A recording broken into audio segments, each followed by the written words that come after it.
Good morning student. ये next chapter is chapter 7 permutation and combination.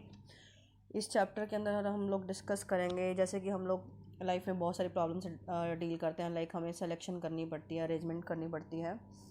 ठीक है, तो सिलेक्शन और अरेंजमेंट है, उसी कॉन्सेप्ट को हम डील करेंगे परमुटेशन एंड कॉम्बिनेशन से। तो उसके लिए पहले हमें एक प्रिंसिपल ऑफ काउंटिंग डिस्कस करना पड़ेगा। Then we have fundamental principle of counting. अब ये है क्या चीज़, मान लो हमारे पास कोई इवेंट है that is occur in M different veg. Question से ज़्यादा समझ में आएगा एक्चुअली बात में प्रॉब्लम में है क्या चीज़। जैसे हमारे पास कोई इवेंट है, इवेंट का मतलब कोई भी चीज़ हैपन हो रही है, अगर वो एम डिफरेंट वेज में हो रही है और अगर हमारे पास एक और सेकेंड इवेंट है वो एन डिफरेंट वेज में अकर हो रहा है, तो total number of different ways है जो अकरेंस का है दोनों इवेंट्स का, of the two events in m cross n ways आएगा। तो इस प्रिंसिपल को हम बोलते हैं मल्टीप्लिकेशन प्रिंसिपल ऑफ काउंटिंग। क्या है, एक इवेंट हो रहा है आपके पास, वो एम नंबर ऑफ वेज में हो रहा है। एक सेकंड इवेंट है उसी टाइम, वो हमारे पास क्या है, इस तरह से बोल दीजिए कि हाँ एक फर्स्ट इवेंट है वो आपका अकर हो रहा है एम डिफरेंट वेज से, सेकंड इवेंट अकर हो रहा है आपका एन डिफरेंट वेज से। तो total number of different ways occurrence of the two events is m cross n. तो इस एक्सरसाइज में जो फर्स्ट एक्सरसाइज है आपकी, हम मल्टीप्लिकेशन प्रिंसिपल ऑफ काउंटिंग से डील करेंगे। तो क्वेश्चन में देखिए कैसे है, फॉर एग्जाम्पल जैसे है 3 persons enter a railway carriage where there are 5 vacant seats. In how many ways can they seat themselves? Normal language में हम बात करें, नंबर ऑफ वेज की बात हो रही है। क्या है, हमारे पास 3 पर्सनस हैं, रेलवे कैरेज में उन्होंने एंटर करना है और वहाँ पे 5 वैकेंट सीट्स हैं। तो कितने वे से वो एंटर कर सकते हैं, सीट मतलब ऑक्यूपाई कर सकते हैं। सिंपल सी बात है, 3 पर्सन हैं हमारे पास और हमारे पास सीट्स कितनी हैं, 5 हैं। Obviously the first person can occupy या कैन कैरे 5 सीट्स।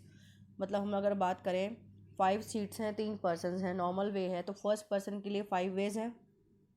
ठीक, वही सेकंड पर्सन के लिए हमारे पास क्या है, 4 वेज, क्योंकि जो सीट इसने ऑक्यूपाई कर लिया है वो ये नहीं कर पाएगा सेकंड पर्सन। अब थर्ड पर्सन के लिए हमारे पास क्या होंगी, 3 वेज। मतलब वेज का मतलब ये है कि हम कितने वे से कोई भी चीज़ को कैरी आउट कर रहे हैं। तो फर्स्ट पर्सन है वो 5 वेज से डील कर सकता है, सेकंड पर्सन है 4, क्योंकि जो फर्स्ट इसने ऑक्यूपाई कर लिया वो उसके लिए नहीं रहेगा। थर्ड पर्सन 3 वेज है, तो टोटल नंबर ऑफ वेज कितने हो गए हमारे पास, 60 वेज हो गए। वॉट इज, तो इस चैप्टर में हम इस तरह से डील करते हैं, नंबर ऑफ वे से। ठीक है, नेक्स्ट है हमारे पास how many 3 digit even number can be formed by the digits 1 2 3 4 5 6 if the digits can be repeated. क्या है, जैसे हमने 3 डिजिट नंबर बनाना है, आपको बता देती हूँ जब भी हमने इस चैप्टर में नंबर से डील करना होगा, ये तो डिजिट्स गिवन है 0 1 2 3 4 5 6। नॉर्मली हम इस चैप्टर में 0 से 9 तक के डिजिट से डील करते हैं। Got it. तो 3 डिजिट नंबर से डील बनाना है हमने 1 2 3 4 5 6 को यूज़ करके, और डिजिट्स कैन बी रिपीटेड बोला गया है। अब देखिए इस क्वेश्चन को करने का वे है हमारे पास कि हम लोग 3 बॉक्स बना लेते हैं, लाइक 3 डिजिट नंबर बनाना है। अब इवन नंबर का मतलब क्या है, उसका लास्ट डिजिट या यूनिट डिजिट है मान लीजिए, ठीक है ये वाला, तो वो क्या होना चाहिए, इवन। ठीक है, तो हमने इवन नंबर से बनाना, तो इवन नंबर का मतलब 2 से डिवाइड होना चाहिए। तो ये सीट है जो वो 2 4 और 6 से ऑक्यूपाई कर सकती है, मतलब 3 नंबर ऑफ वेज ही हैं इसको फिल करने के। बाकी जो 2 प्लेसेस हैं उसके लिए डिजिट अगर रिपीटेड है तो 6 और 6, मतलब कोई मर्जी डिजिट आ सकता है फर्स्ट प्लेस पे भी और कोई मर्जी डिजिट आ सकता है सेकंड प्लेस पे भी। तो टोटल नंबर ऑफ वेज हमारे पास हो गए 6 into 6 into 6, that is 108 ways. Next है how many numbers are there between 100 and 1000 such that at least one of their digit is 3। क्या है हमारे पास, नंबर्स फाइंड आउट करने हैं 100 और 1000 के बीच में। वहाँ पे इसने बोला है कि at least one of their digit is 3। देखिए अब यहाँ पे क्या है, 100 और 1000 के बीच में नंबर फाइंड करने हैं। तो total number of numbers between 100 and 1000 में कितने होंगे, अगर आप देखें तो टोटल नंबर ऑफ नंबर्स कितने होंगे 100 और 1000 के बीच में, 899। चाहे आप फाइंड करके देख लीजिए। अब 3 डिजिट नंबर बनाना है, 0 1 2 3 4 5 6 7 8 9। मैं ऑलरेडी बता चुकी हूँ कि आप लोग जब नंबर डील करेंगे यहाँ पे, तो आप 0 से लेकर 9 तक के नंबर से डील करेंगे।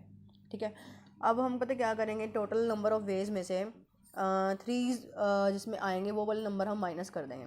क्या करेंगे, हम पहले वो नंबर फाइंड करेंगे जिसमें 3 क्या बोला इसने, number of consisting of 3 digits which don't have the digit at any place. Sorry दोबारा बोल रही हूँ मैं। इसमें क्या है, हमारे पास 0 से लेकर 9 तक के डिजिट हम लेंगे पहली बात तो, और टोटल नंबर ऑफ में से, क्वेश्चन क्या था हमारा कि how many numbers are there between 100 and 1000 so at least one of their digit is 7, digit is 3 sorry. तो 100 और 1000 के अंदर वो नंबर फाइंड करने हैं जिनका कम से कम एक डिजिट 3 हो। तो पहले हम क्या करेंगे, वो डिजिट फाइंड करेंगे जिसमें क्या है 3 है ही नहीं। Got it? जिसमें 3 है ही नहीं। क्यों हम टोटल नंबर ऑफ वेज में से जिसमें 3 है ही नहीं, एक बार भी नहीं है, मतलब 3 है ही नहीं कहीं पे भी, वो माइनस कर देंगे तो हमारे पास कौन से निकलेंगे जिसमें 3 भी होंगे। ठीक है, तो 0 से 9 तक के हमारे पास क्या है डिजिट है। फर्स्ट प्लेस अगर हम ले 3 डिजिट नंबर बनाना है तो वो कितने प्लेस से फिल कर सकते हैं उसको 8 वेज, क्योंकि 0 नहीं आ सकता यहाँ पे और हमारे पास एक 3 चला गया। ये देखिए 0 1 2 4 6 7 8 9 कितने नंबर हो गए, 1 2 3 4 5 6 7 8। ठीक है, तो first place can occupy 8 seats. ठीक है, फर्स्ट प्लेस को हम 8 वे से फिल कर सकते हैं क्योंकि इसमें 0 नहीं आएगा और 3 ऑलरेडी नहीं है हमारे पास। अब सेकंड प्लेस को हम फिल कर सकते हैं 9 वे से क्योंकि यहाँ पे 0 भी आ सकता है। थर्ड प्लेस को हम फिल कर सकते हैं 9 वे से क्योंकि यहाँ भी 0 आ सकता है। तो हमारे पास टोटल नंबर ऑफ नंबर्स कितने हो गए 648। ठीक है, अब देखिए हमारे पास क्या है 899 टोटल है, 648 हमारे पास क्या हो गया टोटल नंबर ऑफ नंबर्स बन गए हैं हमारे केसेस के अकॉर्डिंग 0 1 2 4 6 7 8 9 को यूज़ करके, यानी कि जिसमें हमने 3 यूज़ नहीं किया। पर इसमें अब एक केस ऐसा भी होगा 648 के अंदर जब 100 आएगा, क्योंकि मैंने आपको पहले बताया फर्स्ट प्लेस पे हम 0 नहीं लगाएंगे और 3 नहीं लगाएंगे, मतलब 1 तो आ ही सकता है, 2 तो आ ही सकता है, 4 तो आ ही सकता है, 6 तो आ ही सकता है, 7 भी आ सकता है, 8 भी आ सकता है, 9 भी आ सकता है। तो बाकी 2 प्लेसेस पे 0 आ ही सकती है, मतलब इन 648 के अंदर 100 भी आ रहा है और 100 हमने लेना नहीं है। तो 648 में से हम 100 वाला केस एक्सक्लूड कर देंगे, 648 7 आ गया। तो टोटल नंबर ऑफ नंबर्स कितने हैं 899, उसमें से 647 हम क्या करेंगे आउट कर देंगे। तो टोटल नंबर ऑफ जो नंबर्स हैं जो हमारे क्वेश्चन के अकॉर्डिंग हमें चाहिए, जिसमें at least one of the digit is 3 है, वो 252 हो गए। तो जिसको कोई डाउट हो मुझे व्हाट्सएप क्वेरी कर सकते हैं। तो यहाँ एक बार समझ लीजिए। अब मैंने उठाया है next question, in how many ways can 5 different balls be distributed among 3 boxes. क्या है 5 डिफरेंट बॉल्स को अपन ने क्या करना है 3 बॉक्सेस के अंदर डिस्ट्रीब्यूट करना है। इस क्वेश्चन को भी ध्यान से सुनिए। हर एक बॉल है अगर हमारे पास तो हमने किसी भी बॉक्स में डालनी है तो 3 डिफरेंट वेज से हम डाल सकते हैं। Each ball can be put into any one of the 3 boxes in 3 different ways. Obviously 3 boxes है, अगर हमने बॉल को डालना है तो हम क्या कर सकते हैं 3 डिफरेंट हमारे पास क्या है वेज है, क्योंकि बॉक्स क्या है 3 हैं और बॉल्स कितनी है 5 हैं। तो टोटल नंबर ऑफ वेज कितने हो गए हमारे पास 3 into 3 into 3 into 3 into 3 5 times. तो 3 पावर 5 डेट इज 243 वेज आ गया। अब नेक्स्ट एक्सरसाइज करने के लिए आपके पास क्या फैक्टोरियल नोटेशन है। फैक्टोरियल नोटेशन में क्या होता है कि अगर हमें प्रोडक्ट ऑफ नंबर्स लिखना है, ठीक है, तो उसको हमने बार बार लिखने की बजाय मतलब एक पूरा लंबा नंबर लिखना है। फॉर एग्जांपल 8 7 6 5 4 2 3 1 जो भी है उसकी प्रोडक्ट लिखनी है। एक्चुअल में फैक्टोरियल नोटेशन बनाई गई थी product of first and natural number को लिखने के लिए। तो हम उसको डिनोट कैसे करते हैं एन फैक्टोरियल को 1 2 3 going up to n-1 into n. मतलब जो भी फैक्टोरियल होता है वो किसी भी अगर हम डिजिट का खोलते हैं वो 1 तक जाता है। लाइक 5 फैक्टोरियल खोलते हैं तो 5 इंटू 4 इंटू 3 इंटू 2 इंटू 1 इस तरह से लिखने की बजाय अगर हम इस तरह से लिख दें तो ये क्लियर है कि ये 5 फैक्टोरियल को डिनोट कर रहा है, यानी कि 5 इंटू 4 इंटू 3 इंटू 2 इंटू 1 को डिनोट कर रहा है। तो फैक्टोरियल का साइन आपका ये भी है जो आपकी बुक में दिया गया और ये भी होता है लाइक आपका एक्सक्लेमेटरी सेंटेंसेस के अंदर जो आता है। जैसे अब आपने सॉल्व करना है 9 फैक्टोरियल अपॉन में 6 फैक्टोरियल इंटू 3 फैक्टोरियल। तो 9 फैक्टोरियल को अगर हम खोलते हैं 9 8 8 7 6 5 4 3 2 1 तक जाएगा, पर मैंने यहाँ उसको 6 फैक्टोरियल तक ही बंद कर दिया क्योंकि डिनोमिनेटर में हमारे पास 6 फैक्टोरियल है और इंटू 3 इंटू 2 इंटू 1 तो आएगा 3 फैक्टोरियल को ओपन करके। टोटल एक्सप्रेशन को सॉल्व करके हमारे पास आ गया 84।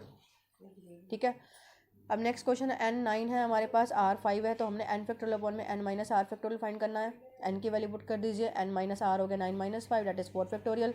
अब 9 फैक्टोरियल को 1 तक खोलने की बजाय हम लोग ने क्या किया 4 फैक्टोरियल तक ओपन कर दिया। हम कर सकते हैं क्योंकि डाउन डिनोमिनेटर में हमारे पास 4 फैक्टोरियल है। 4 फैक्टोरियल का मतलब है कि अभी हमने इसको 1 तक नहीं खोला। ठीक है, अब 4 फैक्टोरियल से 4 फैक्टोरियल कैंसिल हो गया तो हमारे पास जाएगा 9 8 7 6 5। नेक्स्ट क्वेश्चन है आप उसके प्रोडक्ट को सॉल्व कर लेंगे बस 9 8 7 6 5 को।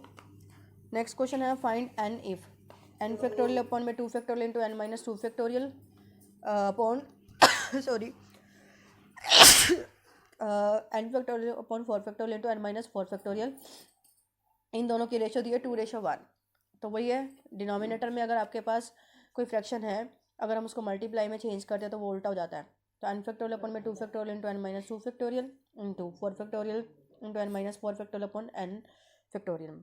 ये से कैंसिल हो गया, 4 फैक्टोरियल को खोल दिया 4 3 2 तक, n minus 4 as it is, 2 factorial as it is, n minus 2 को खोल दिया, n minus 2 n minus 3 n minus 4, क्योंकि n फैक्टोरियल भी आपका 1 तक खुलता है, n into n minus 1 n minus 2 n minus 3 going up to, ठीक है, वो जैसे मैंने स्टार्टिंग में बताया था 1 2 3 going up to n minus 1 into n। कोई चीज़ का फैक्टोरियल है वो आपका 1 तक खुलेगा। तो ये यहाँ पे बंद कर दिया हमने, क्योंकि n हमें यहाँ पे पता नहीं क्या है, और वैसे भी ऊपर नीचे हमारा स्टेटमेंट मैच कर रहा है, तो इससे कट गया। इस एक्सप्रेशन को सॉल्व करेंगे, क्रॉस मल्टीप्लाई करेंगे तो आपके पास n की वैल्यू 0 और 5 आएगी। 0 हम लेंगे नहीं, ठीक है, कुछ एक्सप्रेशन खत्म हो जाएगा हमारे पास, तो हम 5 लेंगे। तो सॉरी, n की वैल्यू इस कॉन्सेप्ट में क्या आएगी, 5। नेक्स्ट है आपका लास्ट क्वेश्चन है,